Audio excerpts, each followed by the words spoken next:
I'd like to call the April meeting of the Sacramento Environmental Commission to order.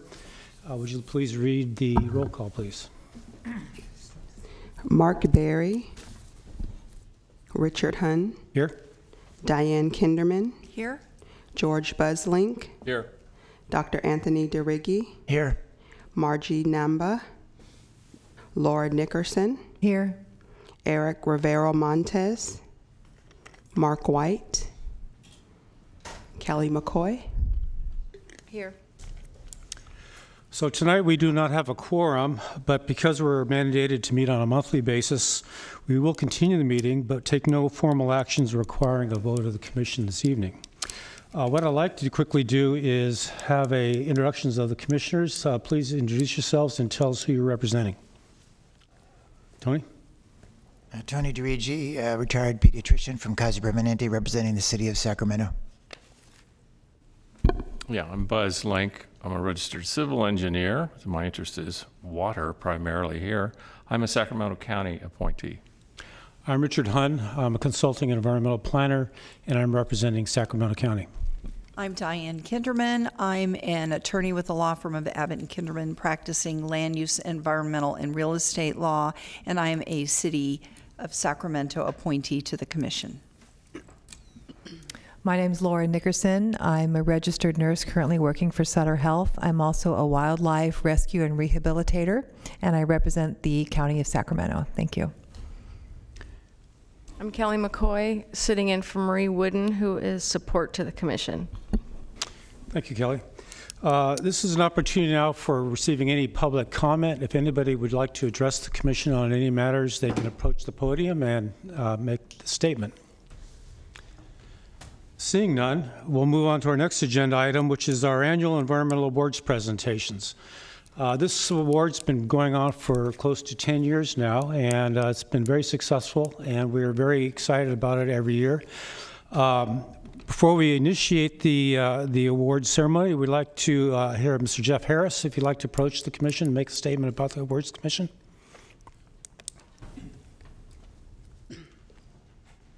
Well, thank you for allowing me to speak. It's kind of unique for me to be on this side of the podium. I like it. Tonight you're giving away environmental awards, and one of the awardees is Corey Brown, who happens to be somebody who I've worked with extensively on the Lower American River Parkway Conservancy Program. Corey came into my office. I'm a city council member for District 3 here in Sacramento. He came into my office about 3 years ago and said, we need a conservancy. And I said, for what? And he continued to educate me about riparian issues and how we were losing a lot of money here in the Sacramento area because we didn't have a receiving body for park and water bond money to bolster our American River Parkway and do environmental stewardship. So we collaborated. We got the city on board. We got Assemblymember McCarty on board. And lo and behold, it's become law. We now have a conservancy program, and I'm proud to say I'm chair of the committee. We already have $10 million to work with to do restorations, acquisitions on the parkway, and it's very exciting. You know, we've never had this kind of these kinds of funds to work with to enhance our American River Parkway, which of course is the jewel of our community. So I was very pleased to nominate Corey, and I'm excited to be here tonight. So thank you for your time. Thanks for your words. Thank you. Given that, I'd like to turn the meeting over to Diane Kinderman, and she'll make a presentation of the awards, and I'll come down and we'll hand out the plaques directly. Thank you. Thank you, Councilmember Harris. Thank you, Richard. We want to thank everyone who submitted, who recommended someone to receive an award, and to those who submitted awards this year. There are a handful of recipients of certificates that may or may not be in the audience. If you are, feel free to stand up. Perhaps we can applaud you. Maybe not. You did. Good job. Thank you. But in terms of the outstanding awards, it's a difficult decision. We just can't give everybody one of these specific types of awards, but we do recognize with a special certificate other submissions. And so thank you again. We appreciate your submission. And any of you who we're all out in the environmental community, if you know anyone next year or an organization that might be worthy of one of these awards, we are happy to direct them to our awards application on our website. And we want to continue to educate everyone in Sacramento County and the region about all the good works people are doing in our communities. So with that, thank you for your submission, and congratulations on your certificate, and to all the other certificate holders. And with that, we'll go on to the outstanding awards. And we will start with the gentleman that Councilmember Harris recommended, and his name is Mr. Corey Brown. And he's been an active in environmental causes for many years and was a key component, as Councilmember Harris said, in the formation of the Lower American River Parkway Conservancy, which will protect and enhance the Lower American River Parkway for years to come. He serves as a strategic policy advisor and program officer with the Resources Legacy Fund, covering a diverse portfolio of issues, including climate change, land use, park protection, urban rivers, and river restoration. Previously, Mr. Brown served as Executive Director of the Big Sur Land Trust, Government Affairs Director for the Trust for Public Land in the Western Region, General Counsel for the Planning and Conservation League, Legal Counsel for Friends of the River, and Assembly Fellow with the California State Legislature. He also served as an adjunct professor at the University of the Pacific McGeorge School of Law and is a visiting lecturer at UC Davis. And with that, Mr. Brown, would you like to step forward and accept your award?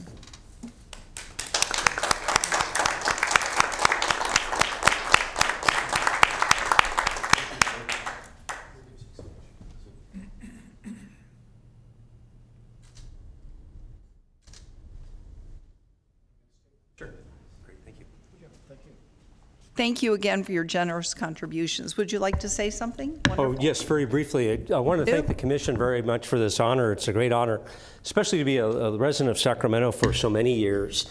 The American River Parkway really is a tremendous jewel. I've worked on river parkway projects around the state, and all the other communities look to Sacramento County and the City of Sacramento for what we've done in terms of preserving the Lower American River and making it available to so many children and so many community residents. Receiving 5 or 8 million visitor days per year is truly remarkable.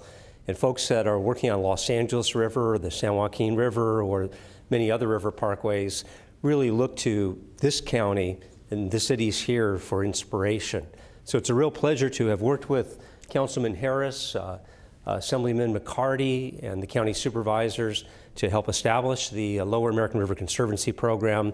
We believe that $10 million is just the beginning, and it can help us serve that important goal of leaving our children and future generations with an even better parkway than we found ourselves. So thank you again, and again, really treasure this honor. Thank you.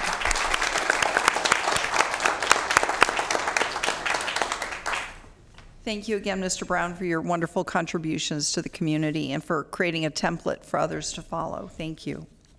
All right, so our next award goes to the Sacramento Audubon Society for its outstanding environmental education programs, including the Environmental Education Program for Sacramento Regional Conservation Corps and their participation in the 2018 Nature Bowl competition. And maybe someone can tell us more about that if they would like to when they come up.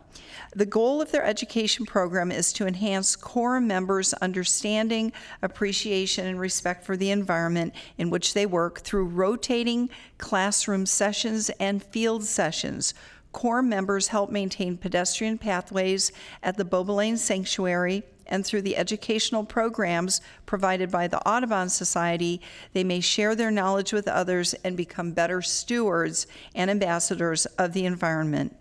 The Audubon Society also participated in the 2018 Nature Bowl semifinals competition at Pollock Pines, reaching 118 students from 9 schools. The Nature Bowl is a fun, science-based event for elementary-age students promoting activities which challenge students' knowledge of the environment, habitat, and conservation. Accepting the award on behalf of the Audubon Society are William Bianco, President of the Sacramento Audubon Society, and Gesna Clark, Education Committee Chairman.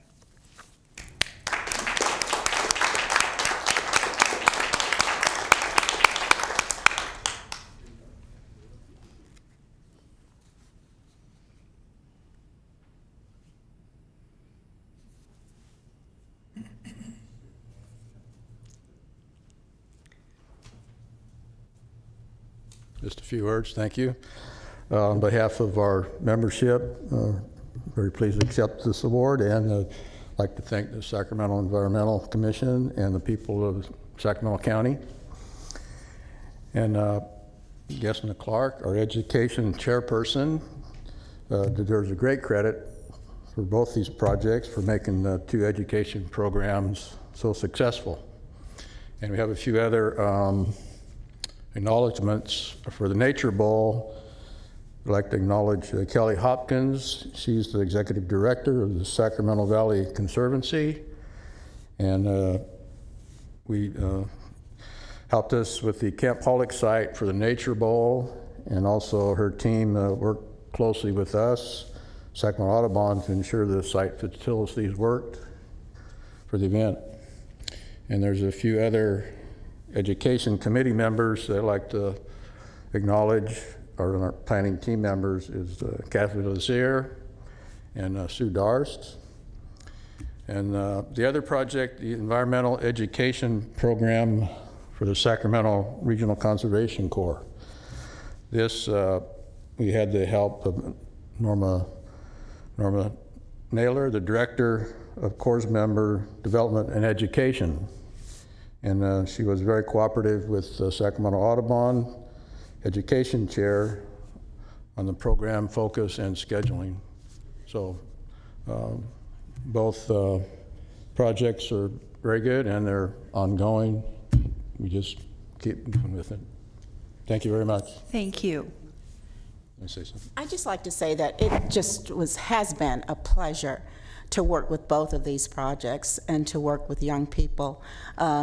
I'm a past educator, and children are so important to me. And also, my passion for nature is one of my driving forces as well. And just to be able to work with Bill and other members of the Sacramento Audubon Society in a way that we can go out and we can help people learn more, one, about birds and the environment, and participate with people from different agencies who have a similar passion really is an important thing to us. So it was a pleasure to work on these projects, and we're just really thrilled to receive this wonderful award from you. Thank you so very much. You are very welcome, and thank you, Ms. Clark and Mr. Bianco. Thank you both for your efforts leaving legacies for the future and for educating our children. Thank you. Okay, so our third award of the night goes to the Sacramento Municipal Utility District for Outstanding Environmental Leadership for best practices, safe handling, and emission reduction of sulfur hexafluoride. It's called SF6 for those of you who are chemistry geeks, so to speak. As part of its daily operations, SMUD manages over 400 circuit breakers and switchgears containing SF6 gas. SF6 is a very potent greenhouse gas used as an insulating medium to prevent electric discharges in high voltage applications, including SMUD substations and transmission equipment. With a global warming potential of 23,500 times greater than that of carbon dioxide, even relatively small amounts of SF6 can have a significant impact on global climate change, so it's important to minimize these emissions. In 2010, CARB, the California Air Resources Board, imposed a maximum annual emission rate for SF6 emissions. SMUD has consistently maintained its SF6 emissions well below CARB's maximum limits through its outstanding best management practices and emission reduction efforts. SMUD is also considered an industry leader in SF6 emissions reduction and helps educate other entities so that they can reduce their emissions also. So accepting the award is SMUD Board President Dave Tomeo, along with Patrick Durham, Penny Luce, Martha Hellick, Arnaldi Rustandi, Matt Wheel, and Tim Tutt.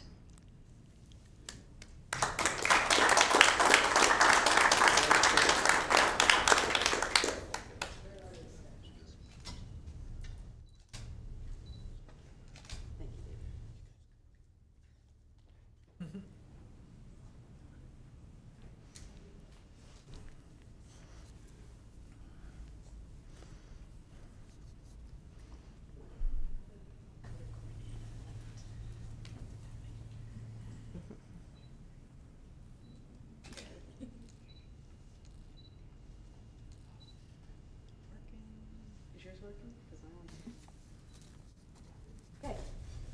Maybe. Can I do one more on the phone?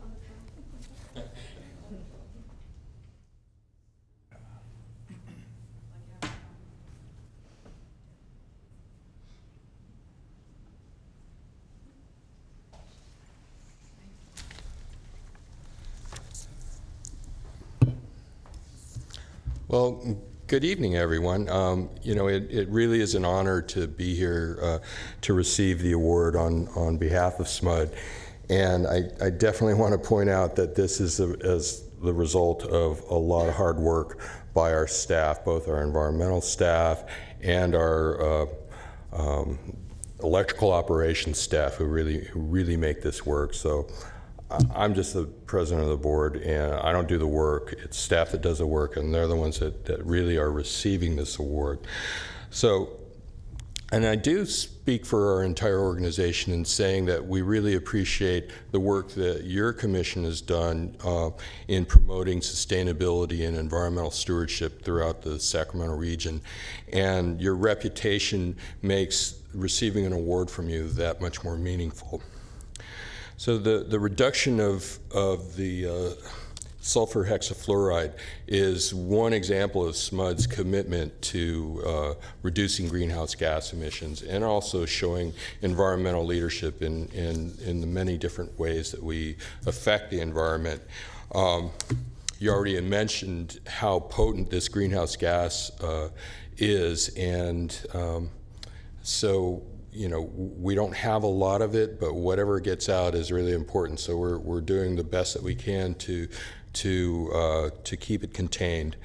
And I also wanted to point out that we're doing a lot to reduce greenhouse gases in our overall operations. We're, as many folks like to point out, we are the largest greenhouse gas emitter in Sacramento County, but that's because we provide electricity to 1.5 million people here.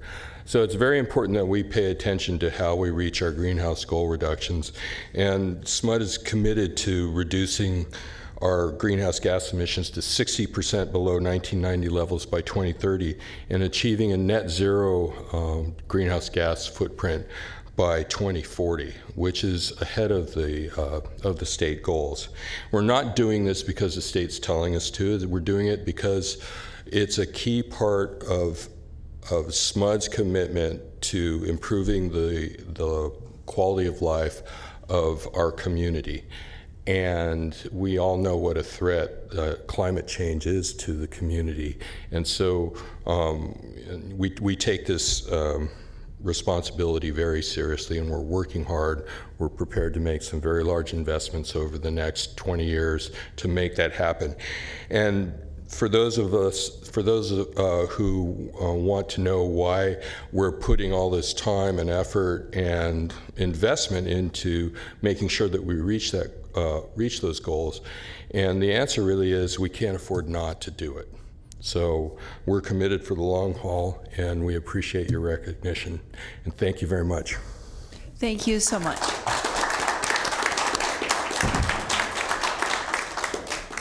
We appreciate your leadership on the board in this direction and staff's vigilance and dedication. SMUD never disappoints us in the environmental arena. Every year you submit some wonderful example of environmental efforts that you're pursuing at SMUD, and we really appreciate that. Thank you all. All right, so our next and final award of the evening is the California State University at Sacramento for outstanding environmental leadership for its newly constructed parking structure number 5. This structure was named 2018 Innovative Sustainability Project of the Year from the National Parking Association, and it incorporated many innovations to minimize its environmental impact. The following are just a few of the highlights of the structure.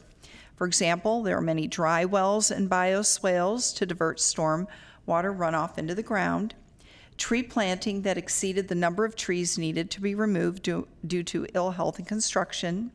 Trees were retained by the university's sustainability group for research and design projects. Parking count system at the main entry point of the structure, reducing needless driving and idling time. Prefab construction system fabricated off-site, reducing construction time by 9 months. EV charging stations and clean air vehicle designated spaces, and abundant bicycle parking. And accepting this award is Tanya Nunez, project manager in the planning, design, and construction at Cal State University, Sacramento, and the team including Victor Takahashi, director of planning, design, and construction, Tony Lucas, Senior Director of the University's Support Services, Terry Street, General Manager, and Farid Ibrahim, Director of Clark Pacific, John Weber, President, and Ginger Thompson, Project Designer for Dreyfus and Blackford. Thank you all.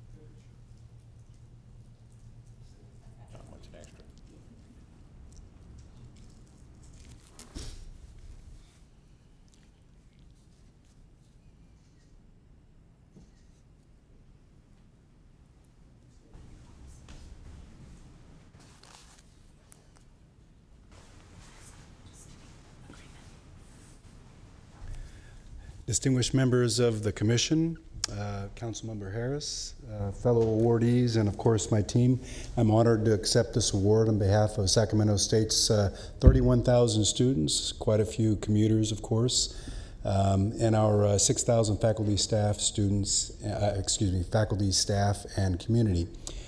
This parking structure represents Sacramento State's continued commitment towards sustainable construction.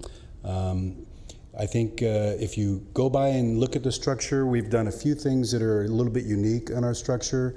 The parking guidance system will help reduce idling in the structure and gets the student and our staff member directly to that space instead of driving around looking for them. So I think you can all relate to that. We also integrated a number of alternative transportation techniques into the structure. Recently, you may have heard about us featuring the Ollie autonomous vehicle. That is stored in this facility. It also launches from this facility. We have an intra-campus circulator that helps people with mobility limitations get around the campus, and we're really close to our regional transit stop within probably 100 yards of our structure.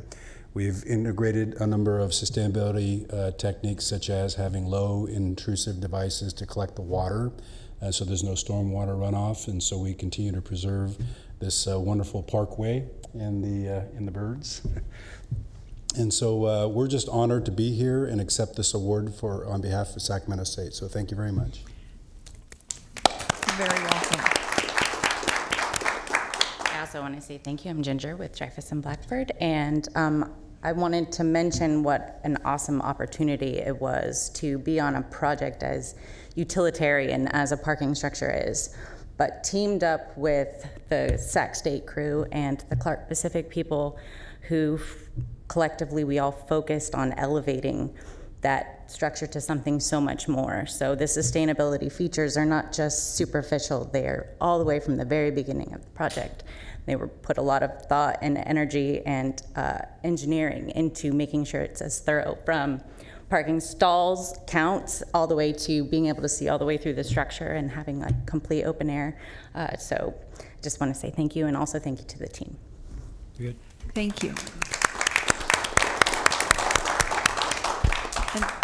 And thank you again to the university for continuing to be a sustainability leader in our community. We've received applications for awards from you in prior years and have been happy to provide them to you. And thank you to the design team that did such a great job and, as you say, elevated the parking structure. So thank you once again.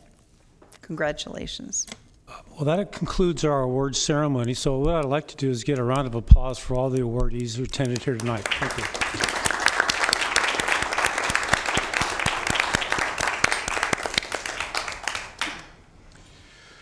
Our next agenda item is Mr. Gary Goodman from the Yellow Mosquito and Vector Control District. Luckily, we've been able to get Gary to come to us and speak to us on an annual basis, mainly because this time of year is very important for being aware of the hazards and threats associated with mosquitoes and other vectors. So Gary, it's good to see you again, and yes. Thank you. And take it away. Excuse me, thank you very much for the invitation, and clearly this is the time where everybody exits, so that's what I get. Yeah, so you guys are here. Thank you very much. So we do appreciate, my name's Gary Goodman. I'm the general manager of the Sacramento Yellow Mosquito Vector Control District, and I do always appreciate the invitation to come out because we know that other people are watching out there. We want to make sure that we're trying to do the best we can to spread the word about the issues associated with mosquito production and prevention of disease, and simple things that the general public can do to try to help prevent disease transmission here in Sacramento and Yolo County. So our district, we do cover all of Sacramento and Yolo County. In California, there are about 65 other mosquito control districts up and down the state. And for the most part, wherever anybody lives, there typically is a mosquito control district to try to help protect them from diseases, specifically things like West Nile, but other ones, more exotic diseases that we're starting to get into the United States. And our area is very diverse from the perspective of Sacramento County, is all the way from the Delta to urban Sacramento, and then on the other side of the river, you have Yolo County, so you have a lot of agriculture that produces mosquitoes. And of course, mosquitoes don't necessarily stay where they're born. They fly. They can fly over the river, so we have a lot of mosquito production that happens in some of our agricultural areas that have a direct impact on our residents of Sacramento and Yolo County. And specifically a challenge for us are places like Davis and Winters and Woodland, which are really islands of population surrounded by agriculture. So they're really getting it from all sides from that perspective. Our district, again, it's another map. We're broken up into various zones, and so we have a technician that works in each one of these particular areas, and their job on a daily basis is to go around and look for standing water and mosquito breeding sites, do service requests for those folks that call us to ask for service, but their job specifically is to try to look for and treat any mosquito breeding sites that are in their particular zone.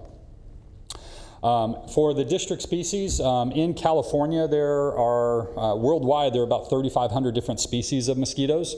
Not all of them transmit disease, and all of them, and some of them have very specific feeding habits as well. Some feed on mammals, some feed on birds, some feed on, there's one in South America that feeds on a very specific type of frog. That's all it eats. Doesn't eat the frog, eats the blood.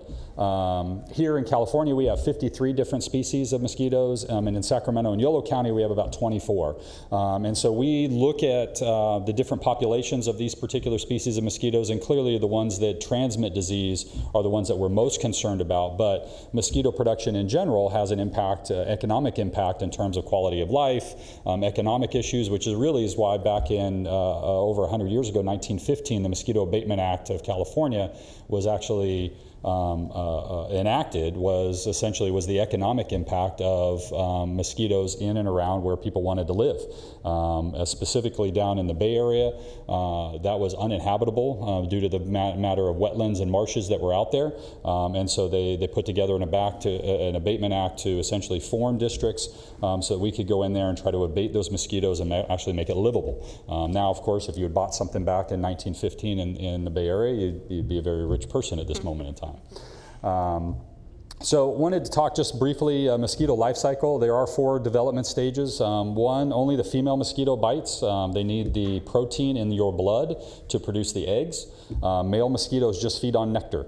So they are actually small pollinators, so actually some level of beneficial use.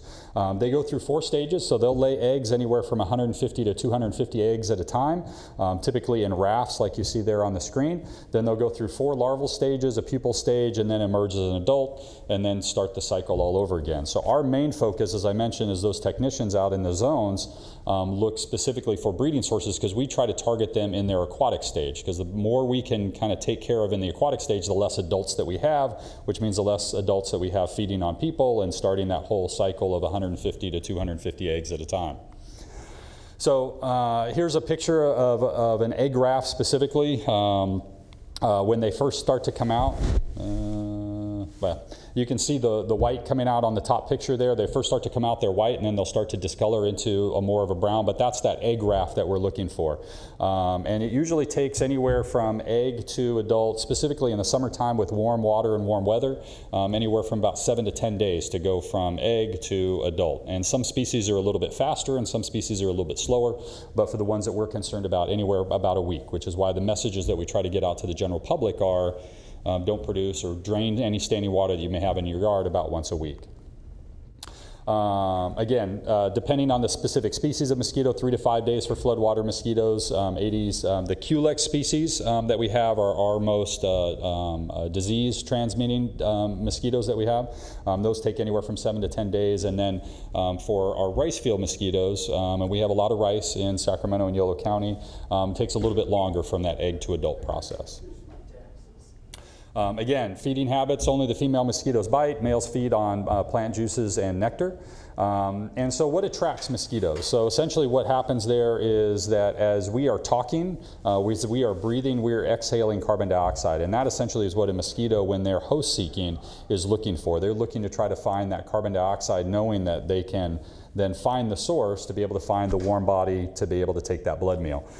So different factors that lead to mosquito production or mosquito attraction, perspiration, warmth, body odor, all of those things, mosquitoes can kind of pick up what those are and be able to find you. I know a lot of folks say, every time I walk in the park, I just get chewed alive, and yet my spouse or my child doesn't get eaten at all. Part of that may be maybe you're talking too much and emitting too much carbon dioxide. Maybe you're sweating a little bit too much. So everybody has a little bit different, but these are some of the factors that, that bring into mosquito attraction. Mosquitoes are most active dusk and dawn for specifically the Culex and Anopheles species. We are starting to see these Aedes species, which are daytime biters. And so if you're being bothered in the middle of the daytime, they're probably a particular species of mosquito, which is why when folks call us for questions about mosquito production or say, I'm being bitten, we always ask the questions. Are you being bitten at night? Are you being bitten in the morning? Are you being bitten in the day? Because that will tell us specifically what type of mosquito we might be looking for, and then specifically the breeding habits of those mosquitoes or where we might find those mosquitoes if we come do an inspection around the yard. We do here in Sacramento and Yolo County have mosquitoes year-round, unfortunately. We don't get that cold, we don't get that, we don't get snow, we don't get a really hard cold snap. Especially in the last few years, our winters have been very, very mild. So as a mosquito control expert, we are always looking for those 2 or 3 weeks of very, very cold weather, freezing pipes, all of those things makes for great news stories, but also helps suppress mosquito and insect populations. We haven't had that in the last few years, and very mild winters. How long do mosquitoes live? Depends on, again, the species, but in the summer about 2 weeks, and in that cycle of 2 weeks time frame specifically for these disease mosquitoes, they can take anywhere from 2 to 3 to 4 blood meals. So they can transmit disease very quickly just in that short time frame that they have. But we have some species that will last year-round or over the winter. In the wintertime, and specifically here now that we're in the spring, in February we usually get that warm weather. There's about a week where the sun comes out and everybody starts going out in shorts and t-shirts. in their garage, and they're sitting there going, man, I'm getting hammered by mosquitoes. And that's because those mosquitoes essentially overwinter, and as soon as the sun comes out, they're hungry, right? So they've been hunkered down for quite some time. Now all of a sudden they're looking for that blood meal. And of course, when the weather's warm and people are wearing shorts and t-shirts, you notice it more than if you were wearing long sleeves. So how far can mosquitoes fly? So certain species, again, depends on the species that we have. Some fly just a few blocks, maybe up to a mile, but some can travel miles, 10 to 15 miles in an evening. Anopheles febrini and Aedes melanomen. These are very big mosquitoes. Anopheles febrini is a malaria mosquito that's bred in the rice fields, and so we can get very large, long distances of mosquito.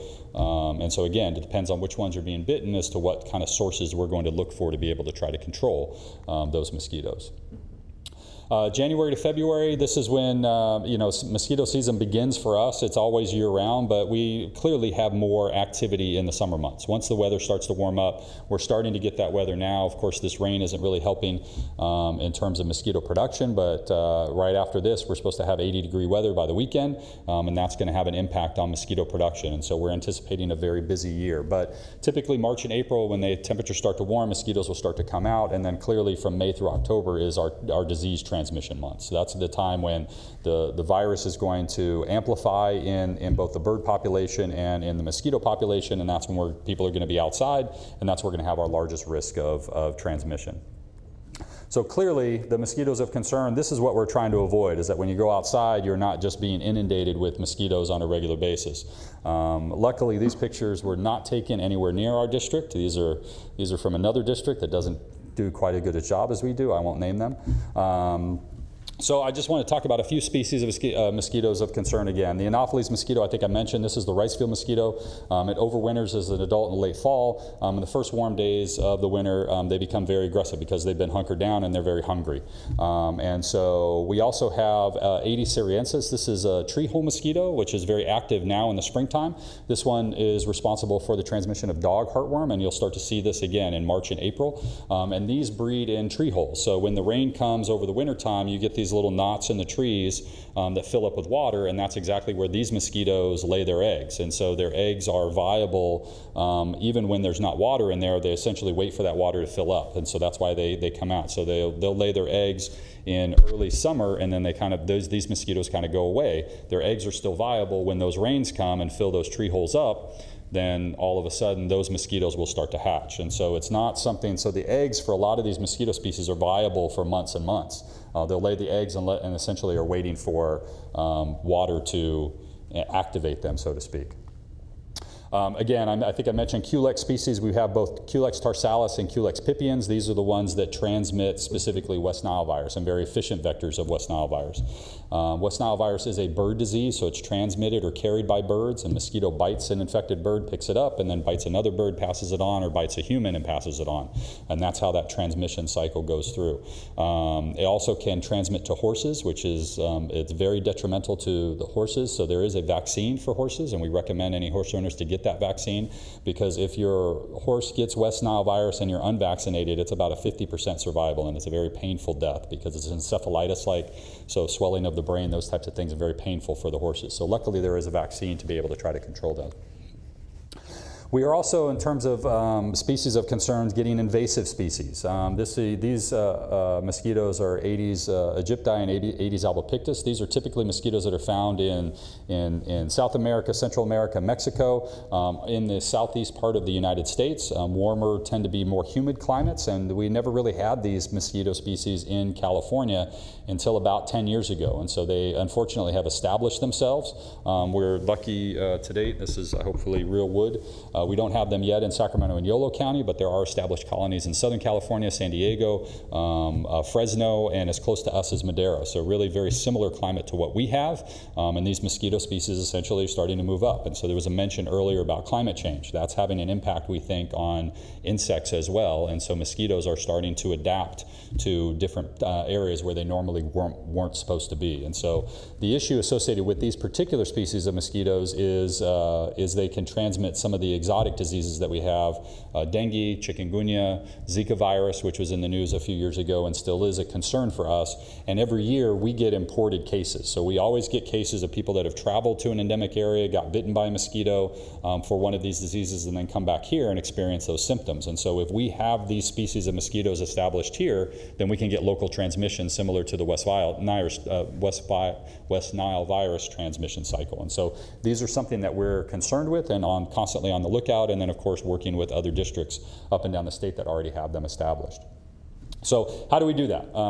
We have a nationwide, world-renowned surveillance program. So we set traps throughout the district. We're looking at these traps specifically to try to figure out abundance levels. Are populations rising? Are they falling? And then of course we're doing virus surveillance testing as well. So we take the mosquitoes, we take them back to our lab, we separate them out by both sex and species, testing specifically those Culex species that will transmit disease, and then see if we find disease in that. We work with the Sacramento County Public Health Lab. They have their facility off of Broadway. We actually have a PCR machine that's there, and we have a microbiologist on site that does our PCR testing for that. We test about 7,500 different species samples or pools during the course of the year, which is a lot more than honestly anyone else in the state, and a lot more than even a lot of states do in terms. So we have a very excellent, very good surveillance program overall. And so this is just a general depiction of where our trap sites are located. These are not all of our trap sites. These are just a general understanding as to where we would go for our weekly surveillance aspect. So we have different types of traps, and each different type of trap attracts a different type of mosquito. So the bottom right there is what we call a gravid trap, and this is a trap that's designed for mosquitoes that have already taken a blood meal and are looking to lay their eggs in a suitable location. So we put in that little basin some very nasty, foul-smelling water, which triggers to the mosquito that, hey, this is a suitable place that has nutrients and my eggs will survive, and so they'll lay their eggs there. When they lay their eggs, they get sucked up from a fan into that box, and then we can collect the mosquitoes there. In the upper right corner, this is a brand new trap. This is one of what we call our locker trap. This emits out CO2, so we have a CO2 canister in there, and it'll burn that CO2 that creates that plume, and that's what mosquitoes, they are host-seeking mosquitoes, so they're trying to find that blood meal, and we put these streams of carbon dioxide out in the field, and mosquitoes are attracted to that. Then we have in the middle there a traditional light trap, so similar to insects. All insects are attracted to light in some form or fashion, just like your porch light out front. You get a lot of moths, but you also get a lot of mosquitoes that are attracted to that, so that's a different type of species of mosquito. And then the bottom left is our invasive species. So what we're looking for in terms of those Aedes albopictus and Aedes aegypti, those mosquitoes that we don't have here, that's the type of trap that will attract them. And we've actually developed one that will run on a battery for a week long because we put a solar panel out for it. So it can charge itself all the way, and we can leave these traps out for about a week or so, and that way we're not losing manpower going out and checking the trap on a daily basis.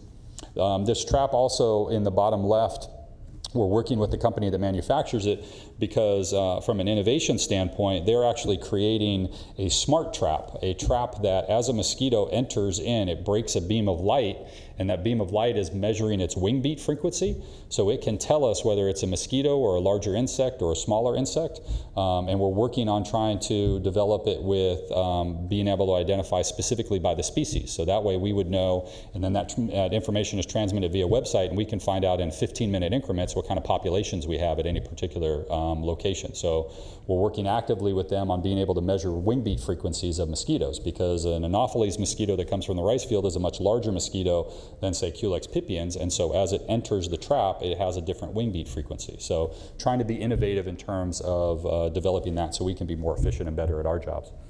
Our encephalitis virus surveillance, this is essentially our West Nile virus surveillance, and these again are the canister that you see there in the middle picture is, again, we fill it with dry ice, and that as that melts off, it burns off that carbon dioxide. That's where mosquitoes are attracted there.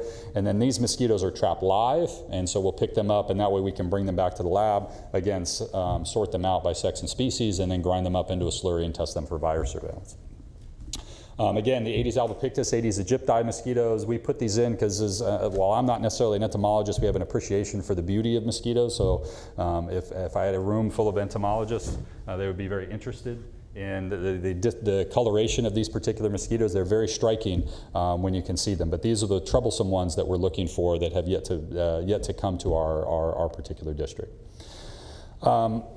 Here's a map of invasive species. So I've circled where Sacramento and Yolo County is, and then in yellow you can see where established colonies of these particular species have already been. And so they're very similar climate to where we are. They're definitely moving their way up the state. Again, a closer look at these particular types of traps that attract these invasive species of mosquitoes. We put these out throughout the district and be able to try to identify if and when they may come to our district boundaries. We also do immature mosquito surveillance. So we have, when we go out to someone's house, we may look, if we find mosquitoes, we may bring some of these larvae. This is a close-up picture of what a mosquito larvae looks like in the water. And we want to be able to try to identify which species that we may have in a particular area. That allows us to drive our control program. We also do pesticide resistance testing and management. So we recognize that the materials that we use are similar to the materials that are used by homeowners, materials that are used by farmers. While we are a very, very small percentage of the overall pesticide use, the impact of those pesticides has an impact on our ability to continue to try to control mosquitoes. And so we do active pesticide resistance testing and work closely with other agencies throughout the state of California to be able to identify that and then rotate the products that we have. Unfortunately, for adult mosquito control, we really only have 2 products that we can use, so you can only rotate between 2 so many times. We also do on-site public health vector identification. So if a resident finds an insect, we'll be able to identify it for them and give them some tools as to where they may be. We get a lot of fleas, we get a lot of flies, we get different types of mosquitoes or different types of insects, but we have entomologists on site that will help the public identify specifically what problem that they may have and then give them some ideas as to how to try to control those. So. We also have state-of-the-art Insectary. We actually have 7 different colonies of mosquitoes that we breed. So we breed mosquitoes at our facility down in Elk Grove. You're more than welcome to come visit. We'll put you in the cage and we'll see. It's almost like that money cage, you know, where they blow and all the monies. We put you in there with all the mosquitoes and see how many bites you get. But we have 7 different species of mosquitoes, and we use these specifically to try to target our efficacy. So making sure that our products are going to work in various trials that we work with. We also work very closely with UC, specifically UC Davis. They're a world-renowned entomology program that's right here in our backyard. We have a number of different projects that are ongoing with them to essentially just try to be more efficient and better at what it is that we do. Again, I think I mentioned our partnership with the Sacramento County Public Health Lab. We have our PCR machine. It's our own machine, but we use their facility, so it's a nice partnership. I think they had their facility built back with some of the 9/11 money that was there to be able to try to establish, you know, a site specifically to test for anthrax and other biologicals, and then we partnered with them to be able to try to utilize one of their rooms. So it's been a very good partnership over the last few years. A list of kind of our laboratory programs, again, adult immature mosquito surveillance, the encephalitis surveillance that we do for testing for diseases, the invasive species, malaria and dengue. We do yellow jacket surveillance as well, so that can be a public health hazard. So if you're being bothered by yellow jackets, you can give us a call. We'll be more than happy to come out and take a look and try to solve that problem for you. We also do tick and tick disease surveillance, so we test for Lyme disease. We do have Lyme disease within Sacramento and Yolo County. Most of it is centered around the American River Parkway and then up in Cache Creek. And so we will post signs if we do find Lyme disease in a particular area. It's difficult, very difficult to do tick control. So we don't really control the ticks, but we at least try to identify where Lyme disease may be so that the people that are out hiking will know and can take appropriate measurements. Africanized honeybee surveillance, public health identification, pesticide resistance, and of course research and special projects, as I mentioned. Again, working very closely with UC, other universities, and of course manufacturers and industry. As they get with new products, we're more than happy to try to help test them to make sure that they're going to be efficacious for us. So I mentioned mosquito-transmitted diseases, malaria, Zika, chikungunya, dog heartworm, encephalitis. There's Western equine encephalitis and St. Louis encephalitis. St. Louis encephalitis is something that we had in California up until about West Nile came, which was about 15 years ago. And then St. Louis kind of went away for a little while. Well, it's starting to now reemerge. And so we've got some areas down in the Coachella Valley and starting to come up into the the central part of the state that is having a resurgence or reintroduction of St. Louis encephalitis. And so that's something else that we monitor for and track. We haven't had any cases here in Sacramento and Yolo County in quite some time, but it is something that's coming.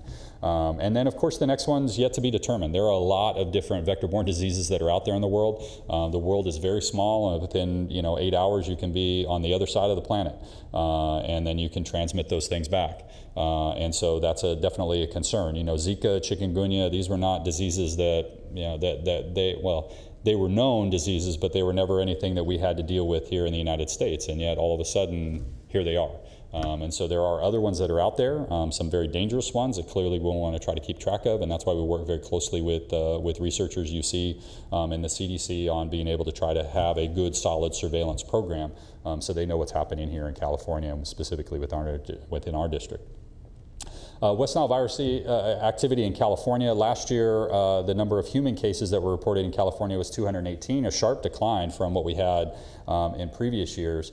Part of that, we think, was due to a little bit to the drought kind of being over and the fact that we had more water, which is a bit counterintuitive because what happened, we ended up having more mosquitoes. But because mosquitoes, or West Nile specifically, is a bird disease, when we had the drought years, the issue was wherever you did have water, you had the congregation of both birds and mosquitoes in the same place.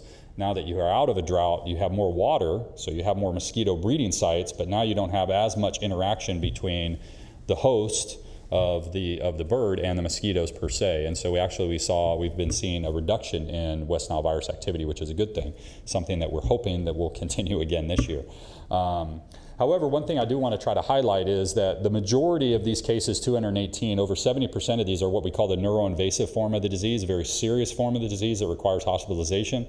And so a lot of cases go underreported or just not reported at all. If you exhibit symptoms, you get the flu-like symptom in the middle of summer, you may never go to the doctor, and the doctor may never take a blood test and test for West Nile specifically, and so you may still be suffering from that. So CDC estimates that for every neuroinvasive form of the disease, you have anywhere from 30 to 70 other cases that go underreported. So, so really, you're talking about tens of thousands of people that have some symptom associated with West Nile and have, having impacts of that. We want to make sure that we're getting that word out and people are taking the appropriate precautions.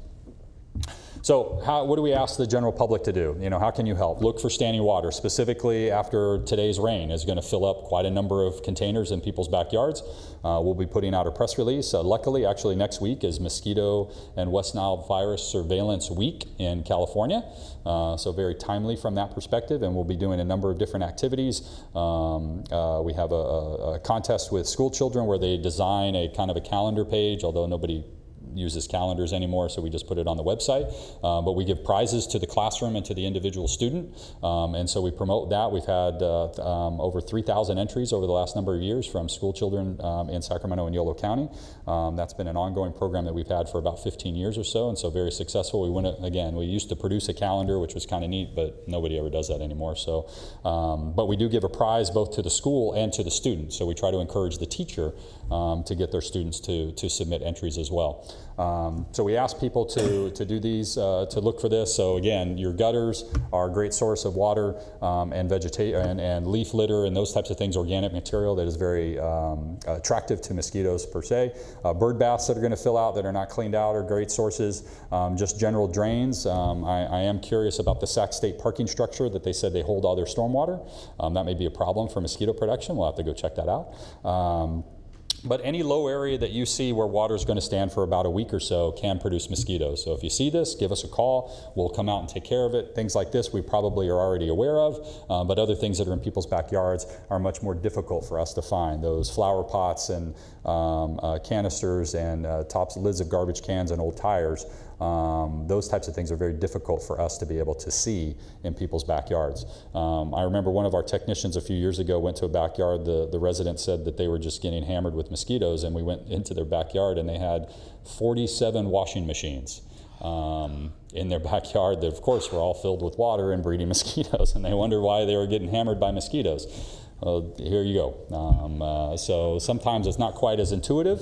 So while we were scratching our heads going, yeah, here's the answer, sometimes people don't know, and that's what our services are here to try to provide, be able to pinpoint those things out. So we were able to treat those and really reduce the pain. And then they called back the next week and they were going, I haven't seen a mosquito in a while. It's like, good, glad to hear that. Again, backyard swimming pools are a big issue for us. We visit about 7,000 pools a year that either need attention or not blue pools, and so this is a big issue for us as well, making sure that we're getting information out to the residents to just let us know. We don't care whether your pool is blue or green, we just care that it's not producing mosquitoes. So let us go out there and we'll treat it and take care of it. A lot of times we plant mosquito fish in there and they'll take care of the problem for the entire summer. So we ask folks what can they do. We have what we call the 7 Ds. Again, drain standing water, dress in long sleeves and long pants if you do have to go outside when mosquitoes are going to be active. That way they can't get through your clothes and bite you. Dawn and dusk are times to avoid being outside. That's when mosquitoes tend to be most active, and specifically the ones that transmit disease are going to. Defend yourself with a good repellent. We buy repellent like pouches like this. We hand them out at public events and everything else that we go to. We buy this stuff by the pallet, so we want it to be used. So if there's something that you have a need, just give us a call. We'll be more than happy to help you out with that. Doors and windows should be in good working order because, again, you're emitting out carbon dioxide. And so if your doors and screens in the summertime are open and there's a hole in there, those mosquitoes will find it. They're crafty. And then, of course, the 7th D is call the district. Give us a call. This is what we're here for specifically. We want to know if you're having a problem, and that way we can come out and take care of the issue. So again, very timely for today. After the rain, remember to drain. These are the sources that will fill up with water that will produce mosquitoes in the next few days, and so please let us know or drain those things out in your own backyard. Clearly, catch basins are another issue for us as people overwater and that stuff goes out in the street. Those catch basins, storm drains, have a lot of leaf litter as well. They're designed to hold water, and so they will hold that water and produce mosquitoes. We have an active program here with the storm drains. We check and inspect almost 1 million storm drains per year, treating about 200 to 250,000 of them on an annual basis. So it's a large effort. You'll see our folks out on bikes, walking, all of those types of things. Please don't run them off the road. They're doing the best job they can. Again, dress protectively. The more clothes, less skin that you have, the better off you are in terms of being able to not be bitten by mosquitoes. It's a little tough in Sacramento because we get 100-degree days and it's warm and you want to wear shorts and a t-shirt. But if you do, make sure that you're either putting on that repellent. Again, dawn and dusk are the times to avoid being outdoors. On repellent specifically, DEET is kind of the gold standard. This all comes from the CDC website, so these are recommendations made by CDC. Depends on the percentage that you have. So the higher percentage will last longer, but if you don't need a higher percentage, don't use a higher percentage. If you're only going to be out for an hour or so, a lower percentage of DEET will be just fine. The other products that are acceptable for use by CDC, picaridin, oil of lemon eucalyptus, IR35, which sounds scarier than it is, but these are all very effective repellents, will work. They just don't last as long as DEET will be. So it's just something where you need to reapply for it. And make sure you always follow directions. Things that don't work, garlic, dryer sheets, bananas. I mean, I guess if you hit them with a banana, they might. B1 vitamins. Not all of these things. These are all kind of wives' tales. They're not proven to use to be very effective in terms of repellencies. Again, doors and windows. Mosquitoes try to feed at night, and if your windows and doors are not in good working order, they'll find you. This is a picture of our facility down in Elk Grove. We also have an office in Woodland, and so we have 65 full-time employees that are dedicated towards mosquito control and abatement, and then we also hire about 20 to 25 seasonals right now from April through September into October, because that's when the mosquito season is highest upon us. So. As I mentioned, West Nile virus is a bird disease, so if you do see a dead bird, please report it. It's a state program, actually. It's run by California Department of Public Health, and the phone number 877-WNV-BIRD. You can also go online, westnile.ca.gov. I actually think they have an app as well where you can take a picture of the bird. We'll be able to identify it. That gets transmitted to us, and then we'll send somebody out there to pick it up, and then we'll test it to see if it died of West Nile, or if it had tire tracks over it, we'll see if it died of a car. We can test we can test any bird, even a bird that's been dead for quite some time. There are still virus that we can detect even in a desiccated bird. So please, if you see one, give us give that number a call or go to the website and report that bird. That also helps us determine if we have a particular problem in an area, if we're seeing a number of dead bird reports in a particular area. So again, the 7 Ds that we want people to follow. The big one for us, I think, drain standing water, defend yourself with an effective repellent, and call the district if you're having any problems. And so we have our phone number, 1-800-429-1022, and our website, fightthebite.net. So that's all I have, again, and unless the commission has any questions for me. Thank you, Gary. You always have a very informative presentation, and every year you add something new, so we all get something to learn here at this point. That is good. I try to put something new in there, and sometimes it gets a little difficult. I don't want to say the same thing over and over again. So, but I always appreciate, again, the invitation. We think it's important. We do a lot of presentations to neighborhood associations and whatever groups that we can. I'm actually getting ready for my city council tour, so I go to all the city councils and give presentations as well, because we want the people to know what issues are out there and who they can call. A lot of people don't necessarily know who we are. We're sometimes a bit anonymous. Okay. Are there any questions from the commissioners? Buzz? Yeah, I do. Thank you, Gary. Every time this is very enlightening to me. And I've been through 4 or 5 or 6 of your, exactly. But I had a question about repellent. I've recently seen a substance called, and I'm probably mispronouncing this, pyrethrin? Pyrethrin, yes. Let me rephrase. Permethrin is used a lot of times in the military and in the stuff that you'll buy from REI. And it's not only just a repellent, but it's also, it's a toxicant. So it will kill insects as well. So pyrethrin is a product that we use to kill adult mosquitoes. And so permethrin is used in the intertwining of the fibers when you get the military clothing or the REI when you're going out to camping, those types of things. It's impregnated with permethrin. And so while mosquitoes, when they come around to it and they start to detect it, they're clearly going to go away because they know that if they land on it and they take too much time, that they're not going to make it. So it's an effective... It is an effective tool, absolutely, yes. Not bounce dryer sheets, yes. It's definitely a very effective tool. Good, thank you. Tony, we have a question? Anybody else? Laura? Hi, thank you very much. It was very informative.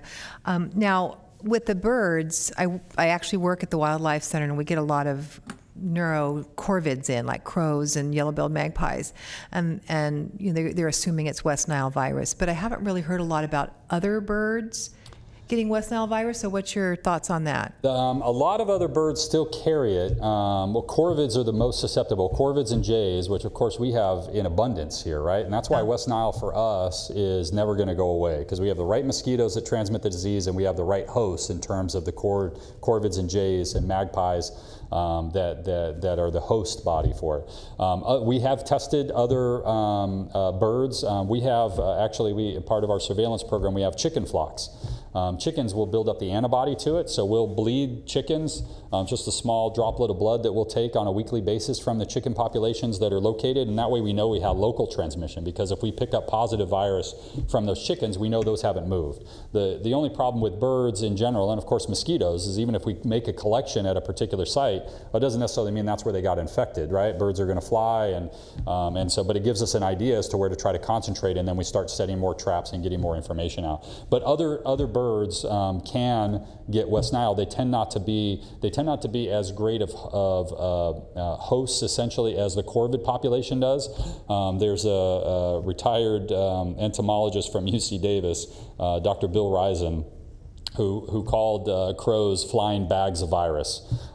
It amplifies in their system so quickly, so much, that they have so much virus in their systems that when a mosquito bites it, it picks it up very readily. In other bird species, it may still transmit or be in their system, but they may not necessarily be transmittable to the mosquito itself. They may not have enough virus in the area. There was a few issues a couple years ago, specifically in Utah, with bald eagles, because bald eagles were eating other birds that had West Nile, and so they had heightened levels of West Nile virus, and they had some bald eagle die-offs for that, and they were wondering, was that from virus activity, was that from something else? And so they can transmit, or they can get those viruses, but sometimes they're just not as potent as the corvids. So that's why we see the remarkable symptoms in the corvids. Yeah, absolutely. I have another question. Sure. As far as the yellow jacket eradication, I've heard a couple different things. don't knock the nest down, the nests that they put up in the eaves, of the porches, because they'll come back and build it bigger and stronger. So I've heard that, and then I've also heard just spray the nest.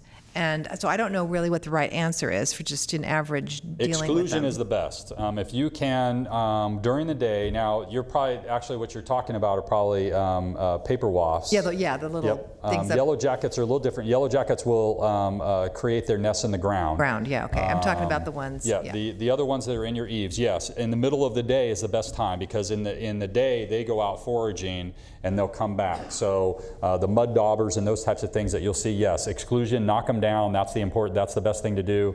And then of course, if you're seeing it, they're not going to build it bigger. And if you're not a suitable place for them to build, they'll move on somewhere else. I see. Okay. All right. So that's an old wives' tale. Yes. Another one. Yep. Okay.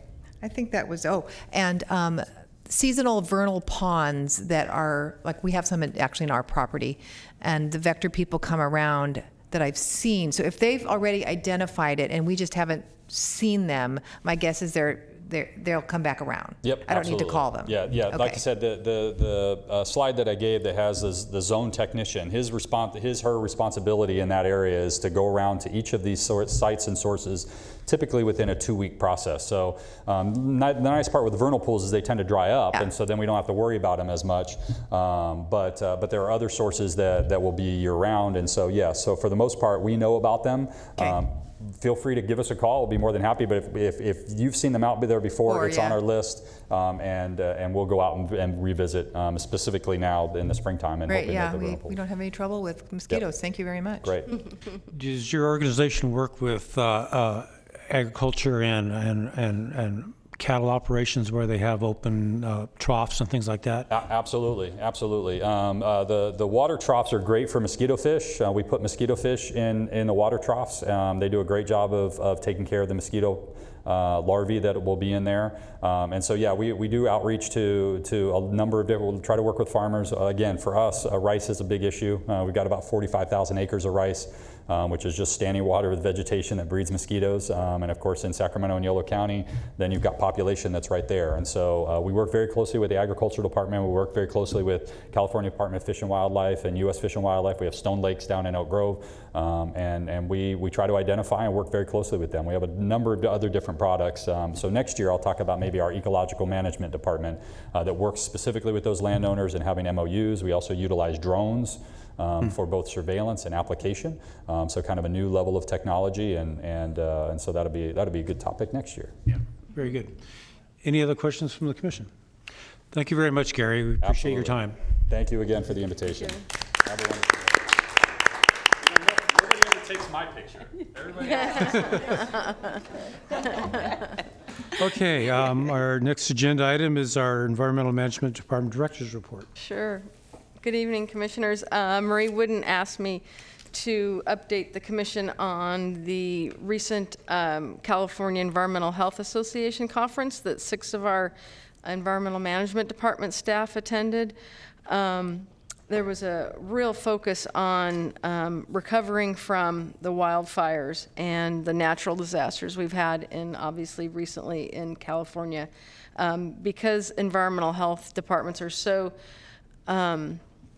involved in the cleanup efforts and the recovery efforts, there were a lot of presentations regarding how the counties can support each other, how to prevent communicable diseases in the disaster centers. I know there were quite a few norovirus outbreaks, which, when you've lost your home, the last thing you want to have to deal with, of course, is, norovirus when you're at the shelter there. So it was really, there was a lot of discussion around recovery from the wildfires, which was unfortunate, but it was a very good display of how much support the counties provide to other counties during these wildfires in particular, but other natural disasters that we have in California. So that's one good thing, is that we do, the environmental health departments throughout the state really support each other. So I know we Marie's been very supportive of sending staff to the campfire and different fires and natural disasters. And then also there were some updates on some of the newer laws, which is AB 626, which is the micro enterprise kitchen operations, which if that's passed by the county, we'll be updating the commission on those laws. And then AB 2178, which has to do with charitable feeding.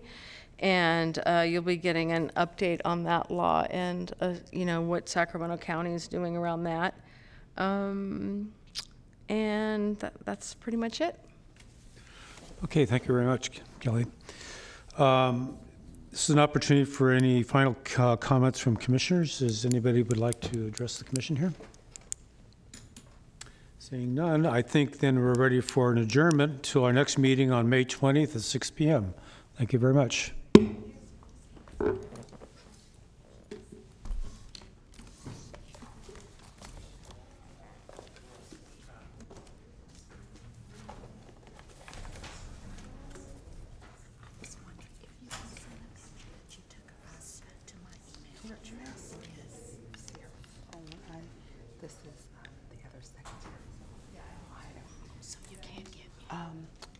Can you write? Do you mind writing down your information, and then I will